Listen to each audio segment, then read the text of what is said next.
Hey bass connoisseurs, I'm here in Santa Cruz for a visit of Jule Potter amplification.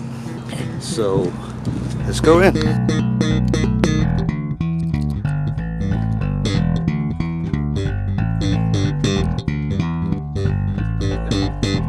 Oh, hi. Hey man.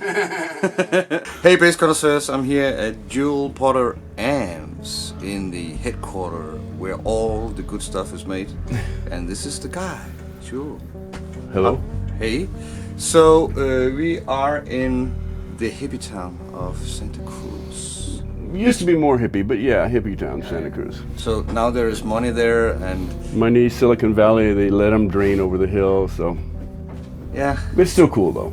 So for how long have you been making amps? Since about 2001. I started out just with guitar amps, knowing full well I could make the most distinct, magnificent guitar amp. I realized there are just too damn many of them out there.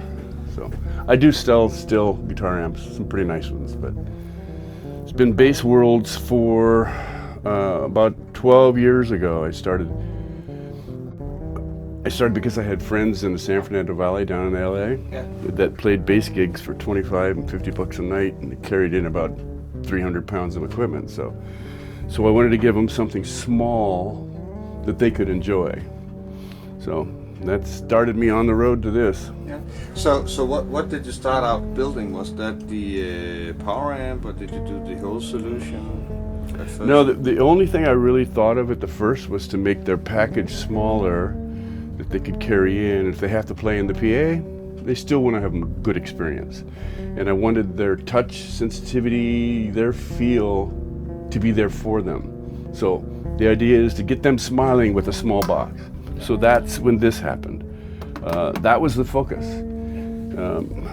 And once I did these for a few years, people started asking for an amp that was, specific for these. But, any amp is a good amp. It's not that, but these are pretty good amps too. So I'm pretty amazed by, especially in the Munich, the power amps is also really good. It is that. Yeah. But I've just fell in love with the Munich. Could you explain what you have been doing that is so great with that amp? Well, for years, I did all the assembly and the manufacturing kind of process for a guy named Mark Sampson, who started Matchless Amps. And Mark's a great person and an innovator in how amps are made. He did point-to-point wiring of all of his amps. And I did his work for him. And from that experience, everything about Monique is also hand-wired, point-to-point, old school. What's the difference between point-to-point and doing normal with the printed circuit board? Yeah. Printed circuit board is quite economical and pretty darn reliable. Point-to-point wiring gives me the opportunity to be extremely reliable. Like the wire we use is actually some of this. This is Teflon. It's not plastic or anything. It's Teflon coated, silver-plated stranded wire. It's the same thing they use in space shuttles, things like that, in all honesty. And so you get the amazing reliability, but the other part of it is just tone. I can take the individual components and move them sometimes 1/8 of an inch, and I can change things around. So after many years, there's not a lot of variations in what I do with the dove cages, but since I hand build them, they get changed slightly every time, just a little bit. So there is a tone thing, there is an airiness that guitar amps are the same. If there's an airiness that can come from point-to-point wiring. It doesn't necessarily have to be there. I've seen some wiring that wasn't quite like that, but it can get you there. So I don't think you can reproduce it with the printed circuit board. So when you're talking about that you can move components and move them a little bit away or more together, is that something happening there? Oh, absolutely. Well, what is that? For example, like on a tube, you have a plate which develops the high voltage, and then you have a cathode. But anyway, the plate signal is exact opposite of what's on the cathode. So if I'm getting a little bit of too much gain out of a stage, or even if it could be possibly oscillating sometimes, if I can get those two resistors adjacent, they talk to each other. Now we're talking about components that aren't very big. We're talking components about this size. But when you're hand wiring them, you can take them and you can put them together, and you can actually change that effect by moving them in that direction too. So hopefully it's not necessary, but it is another opportunity that you have as a point-to-point wiring person. I've never thought of that, actually. No, and it happens on printed circuit boards as well.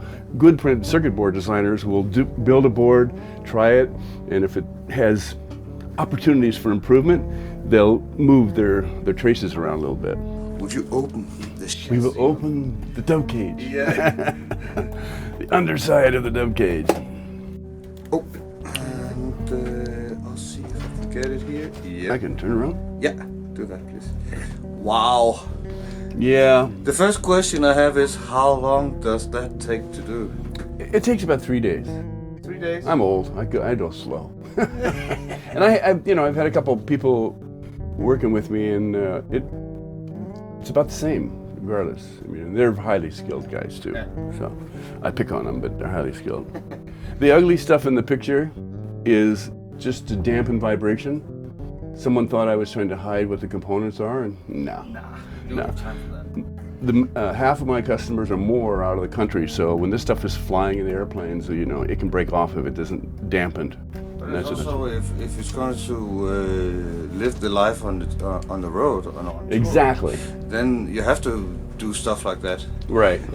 That's silicone, right, or something? It's just silicone adhesive. That's all it is. It peels right off. But this is a kind of an example of, alignment of components in here. I'll just try this. Yep, try it. That's not as critical as the preamp stage itself, because it's running extremely high gain. So those components, the placement there is very critical. In this case, I mentioned a plate resistor. Well, this one's way out of the way because I didn't want it to influence the cathode resistor. Since this thing's running wide open. What is your goal regarding delivering this preamp to a bass player? What is your... Where's the goal? Yeah, what is the goal? There's really only one goal. If the bass player hits the string and smiles, done. I mean, that's done. The rest of it, and I want to give them a tool where they can make a business. I mean, they're out working hard, so that's the objective. And from a business perspective, I want to keep going, and so do they. Yeah. But the smile, that's what's happening. Yeah. So do you take that from an engineering point of view when you designed the amp, or from a kind of like has to sound good? How did you come around that? I try never to take it from an engineering standpoint. Okay. There are much better engineers than me. I try to take it from what I hear the player wants, where they want to go. That was the original idea behind Monique. And Monique, regardless of the enclosure, it's the same product. The rack mount and the TARDISes and all of that stuff, it's the same thing. So the design focuses on what makes that guy able to go make money, guys like Matthew and those kind of people, and what entertains that guy. Because this is a hard-working person. It's not an easy business.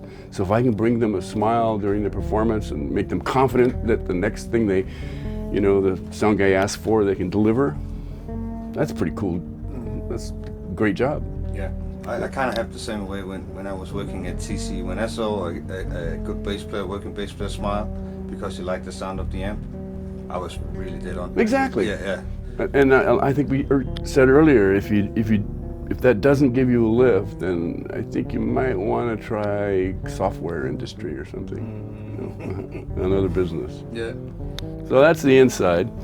It all starts from this, which is the chassis, and then we add you can tell it's gold anodized thing. So that's the beginning. So about 3 days after that, we have something that can go out the door. So how when you have this kind of like different distances between the components, Right. So how different are each dove cage, Monique? They're very much the same.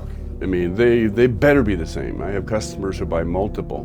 So, for example, people say, "Oh, well, you could use the new tongue saw tube," which is way too expensive. But you could use the tongue saw tube. It might be better. Well, no. What tubes inside? These are actually Shuguang 6SL7s, and JJ came out with a new one that is right now driving the EQ on this one. But these are old octal tubes, same as the B15 originally. So, and tube rectifier. Little engineering story. From an engineering standpoint, my other peer developers said, "No, you don't need a tube rectifier in a thing this small," but you do for the old sag and the little bit of compression. It doesn't come out of anything else but right there in the rectifier. And the last tube, the fourth tube is just a 12AU7, which people who know bass know that sounds really good. That drives both the Cinemag output transformer for the DI and drives the 1/4-inch line out. So the only thing I don't like about this is the fact that the balanced out is in the back. You have to reach over to get it. I wish everything was on the front. Oh yeah. But these are massive pots and they sound good. Yeah. So if I put smaller pots, it gets squeezed. But I think I just like it more than anybody else. So. Yeah, I think from a bass player perspective, you kind of like do it once of each session and then hopefully leave it alone. Hopefully you'll be good to go, right? Yeah, the original idea was because the sound, I see my players going to the sound man and they're down like this all the time, and this way you just reach wherever the sound person leaves it, you can change that if they're going to the console yourself. So that was.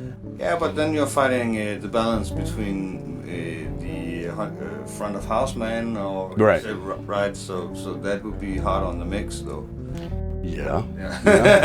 But then again, you can also argue who should decide. Exactly. In my opinion, it's the guy behind the bass, but I'm prejudiced. Yeah. Well, that's what makes you cool. Where the feet go. Fantastic. You have the 2,500. I have this is the little guy right here. And then we also go from Pointtopoint to.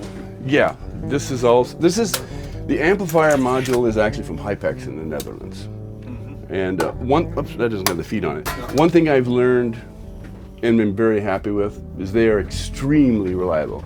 Okay. I've worked with other amp manufacturers, amp module manufacturers, and there's a lot of good products out there. But Hypex has been extremely good to me. Yeah. So is that other benefits besides the reliability, the quality, and the performance of the power amp? I think I enjoy the company. Maybe they'll be insulted by what I'm going to say, but I don't think they had any interest or any idea what the bass community was like. Their focus, in my opinion, was concert halls, orchestral halls, operas and that kind of things. I mean, 2,500 watts, So they have an amp with characteristics that is absolutely the flattest I've seen, from 20 cycles up. It's just excellent reproduction and very, very fast. Whenever you go to solid state stuff, you've got to think about the speed of the thing, because bass players can't deal with latency of any kind. So, and other amp modules do. They're a little slow, some of them. So they've been very, very good, very reliable. They're a little big, hence this relatively large enclosure. But sometimes you have to deal with what you've got. And this is an all aluminum enclosure. The entire thing is a heatsink. So you probably don't have to use the fan, but it does have a variable speed fan on the back of it. Oh, variable. Oh, that's cool. Yeah. Oh, there's some of the others that has just on off. It's just a right? switch, yeah. Yeah. Those, you really don't need the fan. No. No, you can, but it's there. I have customers like in Austin, Texas. I remember one of the guys. He's playing outdoor gigs and it's 110, and there's sun coming down. So I want them to be just as happy. Yeah. So that's what that's about. That's cool. Yeah. So that I make that, and we also have that same thing, a dove cage, and the power amp, the 700 watt in this case, goes into a rack mount. Yeah. So basically, same amp, but just in a different inclusion. Right. Yeah. with the advantages that the balance level's up front now, not on the back. Yeah. So anyway, that's all I make. That's all I do. And Jule, you do a really good job. Well, thank you. And I get the smell of Santa Cruz right now. That's right. It is the smell. Well, where is it? We need to see it. It's right over here.